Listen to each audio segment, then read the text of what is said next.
My name's Eli Delaney, and I have the honor of meeting some pretty cool people. These are the entrepreneurs, the artists, the creatives, the game changers that are making a positive impact in the people that they meet. And I'm a firm believer that the people that you meet can get you anywhere you want to go. And this show is my way of sharing them with you.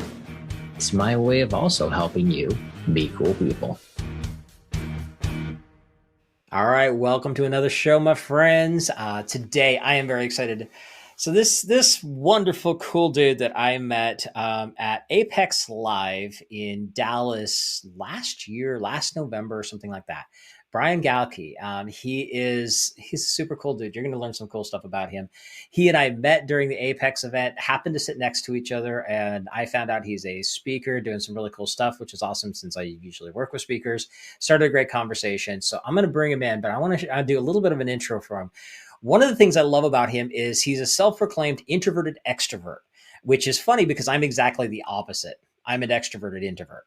The funny thing about what he's done is when he first got started in his career and getting started in his life, he purposely chose industries, professions that he could work in where people would come to him and ask for help in order to help him get over his social anxiety, which is pretty cool. It's one of the tricks that a lot of us on the introverted side, we got to do that to get over that thing. And over his career, he realized that he loved to learn new skills, tips and tricks to better interact with people. And one of the skills that has turned out to what he does now and he helps people with is decoding facial features. So my friend Brian, welcome to the show today. Thanks for having me today. How are you? I'm doing awesome, my friend. How you been today? I'm good. It's weird weather in Texas, as you know, but it's hot one day, 30 degrees the next day. I don't know how to dress, what to wear, but other than that, I'm good. I'm inside. Yeah, that's the best thing about it is if you can be inside. I do have to say, I've been lucky. I've been gone for almost a week. I just got back last night, so now I'll have to go back to figuring out. It's like what, depending on the time of the day, do I turn on the heat or the AC? So, Yes. but it's all good, man. So I talked a little bit about some of the fun stuff that you've done and the fact that you have gone from you used your social anxiety as a way to really just understand people, which I love. Right. It's like the psychology of humans is so fascinating. And that's one of the things that you and I hit it off immediately when I heard about what you were doing and everything. So kind of give us a little bit more story there of what you've been doing and how, what is it you really do right now for people? Sure. So my life changed. You mentioned earlier on the intro, I always pick jobs where people had to come to me because I'm kind of an introverted extrovert in that I love to be around people, but I'm terrified of being around people at the exact same time. So I was a bouncer. I was a barback. I was a bartender. I worked retail. Yes, I did Al Bundy ladies' shoes, which was the worst job ever. Waited tables, you name it. And even when I got into technology, what did I pick? Help desk. Why? Because people have to call you. But I was always searching, even as a young kid, like, how do I figure out people better? How does this work? So I picked up books on body language, and I've got a whole plethora. If you could even see my bookshelf, I have 2 or 3 here. I've got Never Split the Difference by Chris Voss, then a body language book by Janine Driver, and then down below a new book called Mind Reader, which is about statement analysis and what people say. It tells you a little bit about them. But the biggest skill I ever learned was by fluke circumstance. In 2010, a friend said, hey, let's go to dinner. I said, cool. I get to the restaurant. She called and said, hey, I'm not going to make it. And sorry, she was in from out of town for a trade show. I'm like, oh, here we go. And I said, well, why aren't you going to make it? And she said, well, I need you to come meet this keynote speaker. I'm like, no, I'm at the restaurant. I've already sat down. I've already ordered a drink. I'm where we said we should be. I'm staying. And she's like, no, you need to come meet this guy. And I said, why do I need to come meet this guy? And she goes, because he reads faces. And I'm like, oh, yeah, let me rush over there for that one. And she finally convinced me to go. But I went with a huge chip on my shoulder because I was going to blow holes in this guy's theory. I've got books on body language, how to win friends and influence people, you name it. I've never heard of this. It can't be real. So I went over there just guns loaded, right? And I show up for dinner. And he is the nicest guy ever. And he started dissecting everybody at the table to a T, including me. And I'm like, whoa, wait a minute. I've never heard of this. What is this magic? What is it? And it's based on something called physiognomy. And so it's been around since the Greeks. It actually used to be taught in the academic system until Henry VIII said, I don't like the idea that vagabonds and beggars can use this against their fellow man.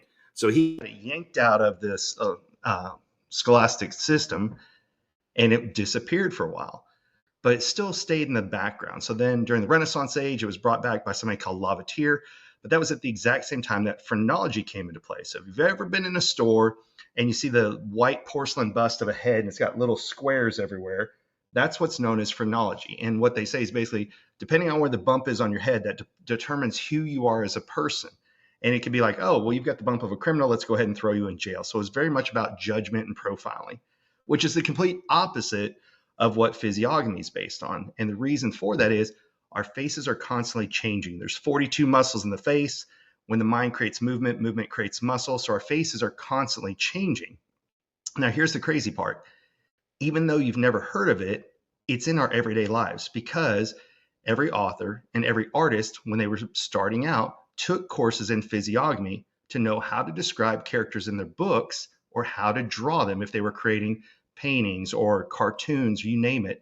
So every Disney movie you've ever watched, you immediately know who's the hero, who's the villain, strictly by their facial features. In every book, there was only two ways to describe characters in a book. It was through their actions and through their facial features. So we say things all the time like take one on the chin, keep a stiff upper lip. I've got a nose for this. I've got an eye for this. I'm all ears, thin lips. We talk about faces all the time, but if you never stop to pause and listen to it, it's just a phrase. We don't think about it. Well, it all goes down to this. Now, here's the even crazier part.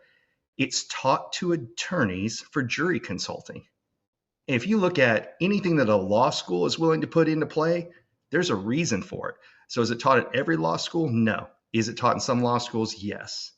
And my mentor, Mac, so since you live over towards Fort Worth, he actually went to TCU for his undergrad and for law school. Then when he left the law profession, because he loved teaching this so much, he ended up having it as a continuing education at TCU for anybody who wanted to take it as well. That is very cool. It's funny because I had never heard of such a thing and the idea of it until the show Lie to Me came out. Right.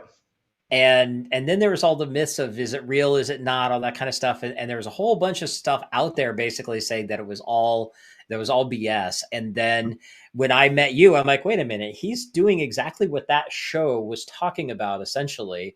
So there's really got to be something to it now. And it's fascinating to see it. And I know some people who've seen you speak, and I haven't had a chance to actually see you in action yet. Right. We happen to be in the same place, like literally like just not in the same room when this happens. But you recently spoke at an event in Fort Worth, and a previous client of mine was actually there, and he was telling me about the conversation, and he's like, yeah, I don't know if I want to have a conversation with him in the room because he knows what I'm thinking. And all the kind of stuff is hilarious. Well, yeah, you came to dinner that night. Mm-hmm. Yeah. That's right. When we were out there. Then you mentioned before we met at Apex Live. So I was brought in first to speak to the lower tier. And if you're not a good speaker, you don't get invited back. And instead they said, hey, can you come back and can you talk for longer to our next tier up? Yeah. And I'm like, well, yeah. And so I was the biggest one who thought it was crap. And I actually have a slide that says, don't worry, if you're kind of apprehensive about this, or you're kind of thinking maybe it's BS, that's exactly what I thought. And so I put that in my slides because that's where I was. When I first heard of it, I thought if it's not taught in everyday school, or if there's not 10,000 books on it like there is body language, then it can't be real. But I can tell you after 11 years of using this, and more importantly, testing it, right? Is it 100% no? Is it high 90s? Yes. Nice. So let's go into a little bit of a deep dive on some of it and kind of tell us a little bit more about what it is you're teaching people. How is this useful in day-to-day conversations and things like that? Right. So it all depends. If you know who you're going to meet with, then what we teach is the acronym is FACE, which is find the person, if you can find a picture, assess the meaning, convert it, because I know what I want to say, but how would you best hear me? And then express it back to you. But the cool thing is it can be used proactively. And it was the very first proactive skill I ever met.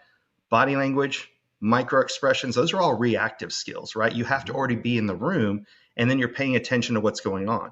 But if you're analyzing facial features, I can go and find pictures of you today. And what I do is I go look it up and think, okay, is he auditory? Is he visual? You've got straight eyebrows. Well, there's three basic types of eyebrows. And between you and I, we have two of the three.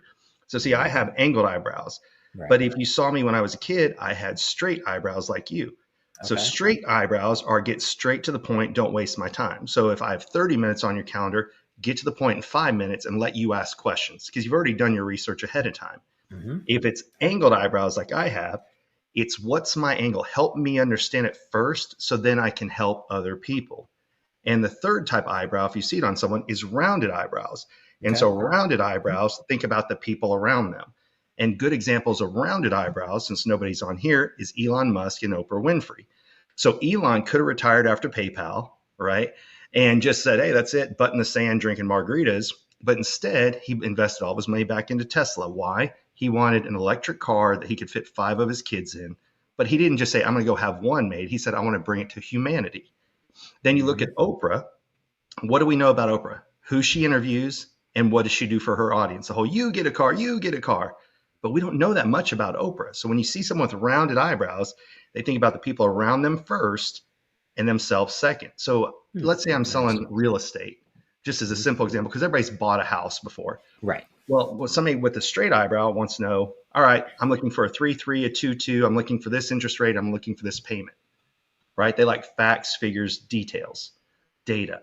Then angled eyebrow, if I was selling somebody the house, I'd say, okay, what's the most important room for you in the house? What are you looking to use the house for? Why? Because it's what's their angle first. And then the third one is a rounded eyebrow. So I'd ask things like, ooh, who are the other bedrooms for? Are you going to entertain? What's the, make it about where other people are going to come to the house. Right. So you're still selling the same thing, which is a house, but you're going to ask it differently to speak each person's language. So a very, very simple analogy that I give is I was a horrible traveler as a kid because I thought everywhere I go, they should speak English. And if they don't, I'll speak English louder. Right. And that's what we all do. We push our agenda onto other people instead of stopping to think, how do I speak your language? So once I learned to go places and say things like, please, thank you, good morning, good evening, good afternoon, when I tried to speak their language, they tried to help me as well. And it changed things. And it's the same thing with this. There's so many books, but not on this. But if you've ever read the 5 love languages, what's it about? Not just saying, well, the way that I feel love and give love is the same way you should do it. And people get so lost in that book, they think it's about romance. It can be used for a romantic partner, but it can be used on siblings. It can be used with parents. It's just saying, how do people feel seen and heard? And how do you help them do it? Right? Yeah. That is awesome. I love it. And I know this is one of the things that caught me because when you and I first met, I don't even remember what specifically it was, but there was something that we said, and you were like, something I said, and then you were like, I knew you were thinking that way. And it had to do with my eyebrow that goes over the wrong way in the wrong spot. The eyebrow that angles away from the rest of the eyebrow are people who go by their gut. So they're kind of like, for those of us who are a little bit older, curb feelers on a car or whiskers on a cat. So if you know anything about whiskers on a cat, they use it to sense what direction they're going for and should they proceed forward or back. Right. Well, so if you see that on somebody, you need to ask questions like, hey, what does your gut say right now? Because even though your straight eyebrows get straight to the point, I'm still going to ask you, what is your gut saying? How do you feel about this? Because people whose eyebrows angle away from the rest go by their gut. So even though they want the facts and the figure, because you've got straight eyebrows, I'm still going to say, what does your gut say? That's what we talked about at that event.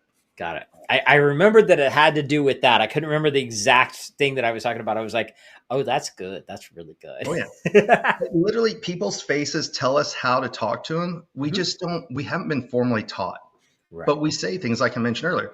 If I tell you, hey, keep a stiff upper lip, that means be stoic. Don't share a lot of emotion if you're going through hard times.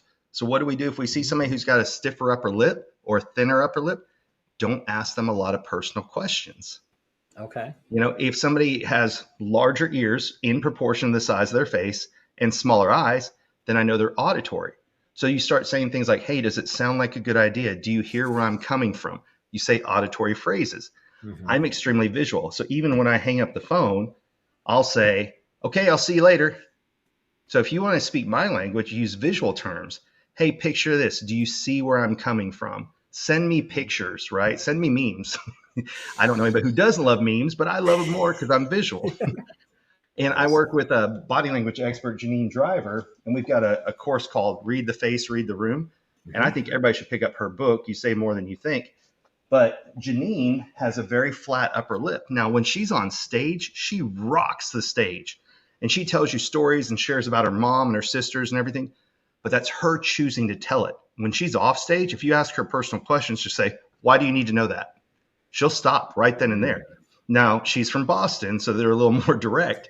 But people who have a flatter upper lip won't tell you that. Just in their head, they've mentally stepped away because you're asking personal questions and you don't get that right until they're more comfortable with you. Right. So well, you haven't seen it yet. When I'm done speaking, then what I do is I go and I'll say, all right, we've got 15 to 20 minutes. Who wants to volunteer? And we'll bring people up to the front and we do it live. Mm-hmm. And the one thing that people misunderstand is they always say, hey, you only brought up positive things. Well, there aren't that many negative traits. Now, in combination, there are some. So, for example, if somebody has a downturned nose and a pointy chin, that's like every witch you've ever seen, every vampire. So I'm going to pay attention to those two traits. Now, a pointy chin or a downturned nose, I might pay attention. But if I see those two things together, I'm going to pay way more attention. So if you think about taking in oxygen, when somebody's nose is down, it kind of protects it and says, this air is mine. I only care about what I need the air for. Or somebody who would say, hey, you have to break a few eggs to make an omelet, right? So there are features that I would pay attention to, but there is no judgmental feature alone. But there's things that our body does that's interesting to react. So for example, I have these heart lines right here in my ears. And I didn't have those as a kid. But when you see that on anybody, the first thing I'll tell them is you have to keep your cardiovascular health in check, because that's what the body sign is called a heart line. If you see somebody with sunken in cheeks, you know that they're not doing well health-wise. So our faces are constantly adjusting all the time and actually are giving us signs. Another thing to be concerned is if somebody's eye, it's called an eye puff, if their eye puffs up here. Now, we've all seen down here, which is just lack of sleep, right? Or exhaustion. But if your eye puffs up here, it's your body trying to block your line of sight, telling you have to slow down. So there are facial features, but not everybody's going to have them. And most of this is just about understanding other people, not judging them. Got it. Nice. Yeah. I love that. And it's, we have so many tools available for understanding each other and understanding others. And of course, a lot of that comes in the sales concept of, there's so many things like personality tests, and you've got things like bank and those kind of things as well. This is just another tool, the tool belt, but this is one of those things that you don't have to make somebody pick a color on a card, which I love. I mean, because for me personally, when somebody's asked me those kind of things, I'm like, no, I don't want to play a game. I'm not here to play games. Well, and then it's also, are you familiar with the observer effect? In quantum physics, there's something known as the observer effect, which is just by the fact that somebody is being asked to do something changes what the results would have been. And so And so, like you said, if somebody tells you to pick a card, you may not go with your gut instinct, because then you start thinking, well, what do they want me to pick? What should I pick? And what I love about this is the reason I named the company Subtle Skills is because you never have to tell anybody what you're doing. And I don't think this is the one all be all skill. Like I said, I'm reading one right now called The Like Switch by former FBI agents who had to figure out, how do you turn people to become your asset and work against their own country, right? So I'm constantly learning new skills, but it's just a skill that made a major impact in my life, and I want to share it with other people. That is awesome. I love it. So speaking of that, what are the type of clients that you normally work with? The funny thing is, a company, because they've never heard of it, where does it always start? Sales, because everybody's looking for one leg up. Okay. But once they get invited to the sales, then they go, wait a minute, we can use this for leadership and team building, team bonding. I'm like, yep. They're like, okay. So it always starts on the sales side, then it moves within the company. Okay. I've spoken to everything from martial arts studio owners to dating courses. I even have one, looking for love in all the wrong faces.com is one I put together because during the pandemic, everybody went to online dating and people were sending me pictures nonstop. Hey, what about this? What about that? And I just created a course so people would leave me alone, and put it out there. Yeah. Oh, you can ask Janine. She would send me, when she was on a dating streak, she's in a relationship now, but when she was on a dating streak, she would tell the guys, I'm going to send this to my friend and he's going to tell me what your face said. And it was 100% every time. It's a low number, but still, this is a body language expert who can figure out things when she's in it, but she wanted to know what was she getting into before that. Right.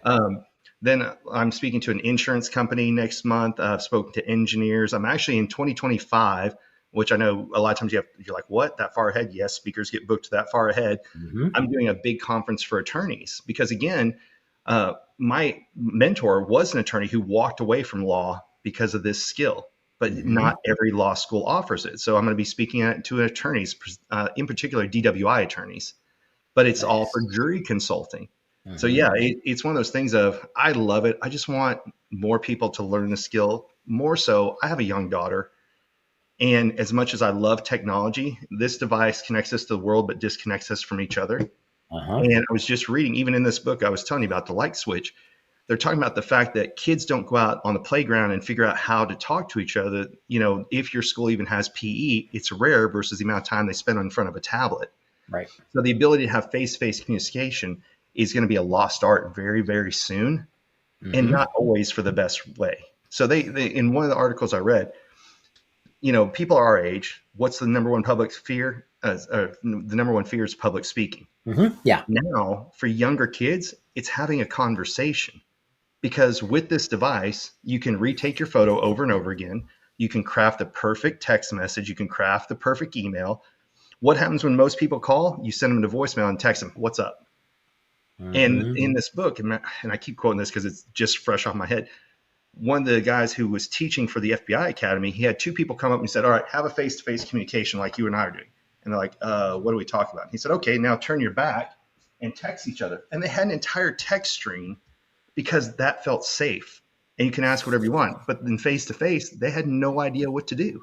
Yeah. So I think if you want to learn what's going to set you apart in the future with AI and everything else coming in, AI can outright you, but it can't be you. And that's just it. When you're in front of people, if you figure out how to make people feel seen, heard, and connected, that's what's going to launch careers from now on. Yeah. No, I couldn't agree with you more on that. I mean, that's really what Meet Cool People even came from. Right. It came from, how do we connect and have real conversations? Like, I have the wristbands that are Meet Cool People wristbands. Yeah. And one of the things I tell people when I give one to them is like, you wear this on the wrist that you hold your phone with, because one of the major things is it's a reminder. Are you looking at your phone, or are you actually talking to the person in front of you? Yes. And that's a big piece with it, because we've seen that real communication is a lost art. How many times I know for me personally, how many times have you walked into a coffee shop and you can just watch the people and they'll sit there for an hour and not even speak a word to each other. And you guarantee you can see they're playing on their phone. They're probably texting each other when they could be having just a real face-to-face conversation, but they don't know how to do it anymore. Look, the perfect parent doesn't exist, but I'll tell you something that drives me nuts. We went to dinner one time with some friends of ours, and our kids were around the same age.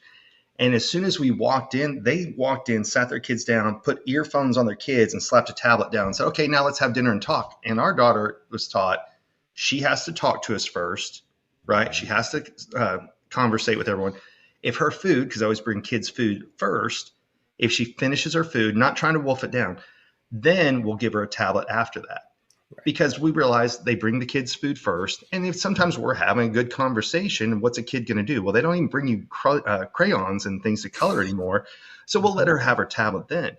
But I think people are doing such a disservice to immediately walk in and put technology before people in public, But I'm really worried about where we're headed when, I can tell you where we're headed. If you've seen the movie WALL-E, and you see what the future looks like, that's exactly what happens, right? People sit with a screen in front of them and they bump into each other like, "Oh, who are you?" It's crazy to me. Yeah, I have that. Somebody posted on Facebook just last week, I think I saw, they were talking about, at the rate we're going right now, social media will become bots talking to bots, and humans will just disappear altogether. Yeah, because that's what we're doing especially with AI. So many people are jumping on, let me just have AI write all my emails for me, and it's going to write my sales page, and it's going to write my post for social media, and it's doing all these different things, but they're not adding them to it. Like you said earlier, that's like the human part is missing from all that. And I like to call it heart. It's like, and it's funny, I have clients that'll send me copy for me to take a look at, and I'll look at it, I'm like, "You didn't write this." And they're like, well, what do you mean? I'm like, you AI wrote this. I'm like, ChatGPT wrote this. And they're like, "How do you know?" And I said, "Because there's no heart to it." That's exactly there's nothing. Look, not everyone is creative. Yeah. But everybody can be an editor. And that's what you should read is it's fine to have AI create something for you, but then you have to tailor it and make it your own. Yeah. You know, No, it's no different. We can all buy clothes off the rack, but it's how you put the outfit together that makes you you. mm-hmm. You know, and that's what you're 100% right on, is when it starts off with good afternoon. I hope this email finds you well. And I'm like, AI. And that's why there's actually now, like, Google and these other platforms are looking to see if it's copy paste AI, they're going to suppress your posts. Yeah. If they can read that it's probably not you, but at least you took some time to tailor it, you get extra credit. Yeah. You know, and then of course, if it's completely from scratch, like talking that you type the whole thing out, spending time in there and they're logged in keys, then you get the, you know, the A++. Right. But it's nuts. Just because technology makes it easier doesn't mean that that's the only solution. Right. And and the biggest thing is it's not a replacement. And that's why I'm so fascinated by what you're doing, because it brings us back to us talking to us. We're having a conversation. I'm paying attention to you. Yes. You're paying attention to me. You're looking at my facial features, because Right. you wouldn't know what you know about me if it wasn't for that. And that's, to me, that's fascinating, because we've lost that as an art, as a civilization.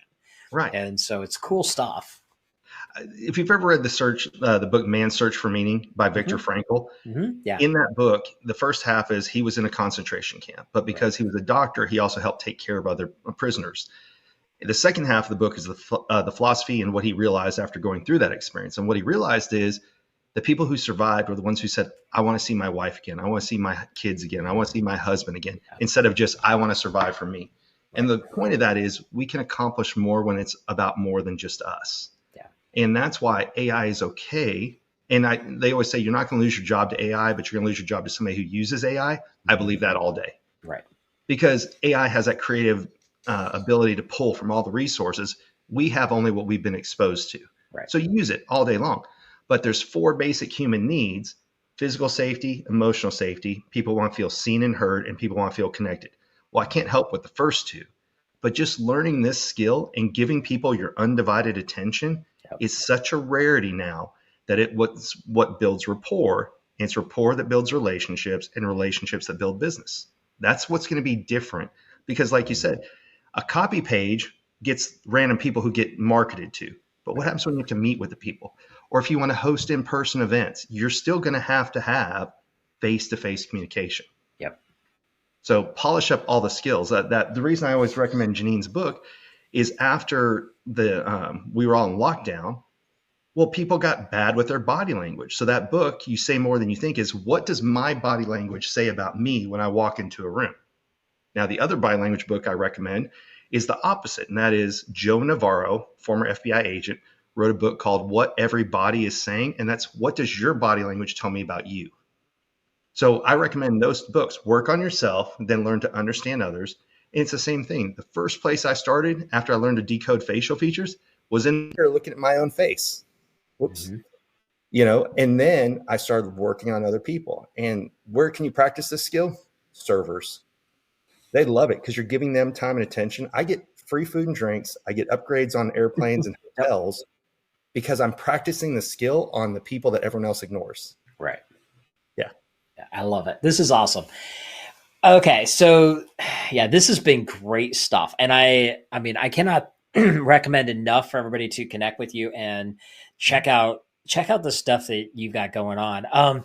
We're going to wrap up, but we've got 2 questions for you. Sure. Last question is going to be, how can people find out about you? And I know you have a cool download that you give out to people. I want people to download that. So, because I have downloaded it, yeah, good stuff. Just go do it. Yeah. So he'll tell you that in a second. But before that, I'm going to ask you this question, because this is the Meet Cool People show. What does meeting cool people mean to you?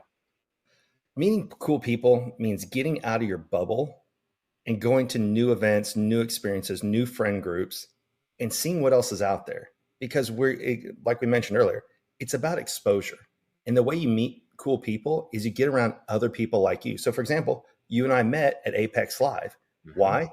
Because I knew I liked some of the people that were in Apex. You and I sat next to each other. What did we do? Ran into each other at MDM, and we went and sat by each other at MDM, right? That's how you meet cool people, is you step out of your comfort zone and you try new experiences, try new hobbies, anything, pick up new books. And here, because we're going into the holiday seasons where all the parties and everything, stop asking, so what do you do? because if they hate their job, they now subconsciously hate you too. And it's an overused line, right? Right. Instead, go, hey, now that we can travel again, where's your next vacation? Because people show up to work, but people plan their vacation. You'll learn more about someone else by where they go in the limited time they have than what they do every day.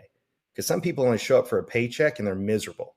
Right. But everybody plans out that vacation time, right? So that's how I get to meet new cool people, is go to new things and ask people about themselves, not their profession.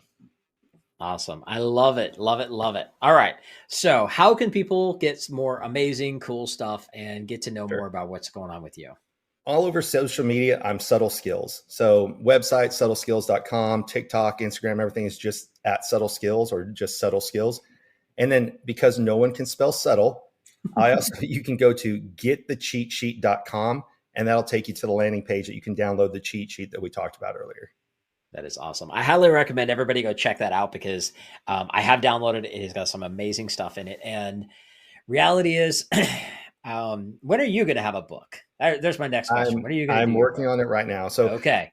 The book that I learned from my mentor, brilliant gentleman, but he's too analytical and he put everything into one book and it's overwhelming. So whenever I've given people the book, they won't read it. But the flashcards people will pick up and go through, because in school, what do we do? If we didn't want to memorize the entire book, we made flashcards. So these are a game changer. But I'm writing a book right now that will be a series of it. It'll be face reading basics, then it'll be intermediate, and then it'll be advanced.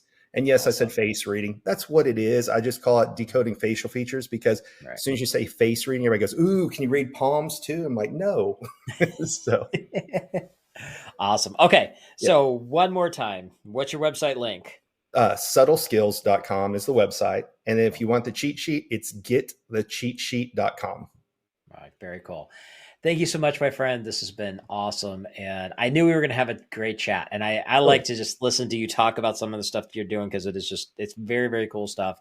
And anything related to human psychology and personalities is always fascinating to me. So thank you, my friend. I appreciate you coming and hanging out with me today.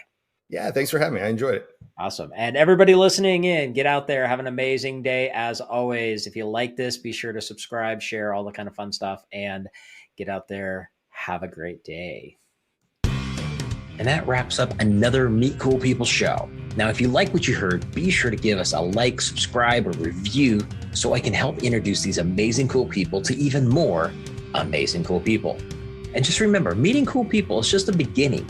You need to have a system in place to follow up with the amazing people that you meet. This is exactly what we do for our clients. If you'd like to see if my team and I can help you, go to followuprockstar.com and check out the case study video to see exactly how we're helping our clients turn casual connections into cash clients for life. Again, go to followuprockstar.com and we'll see how we can work together to turn you into a follow-up rockstar.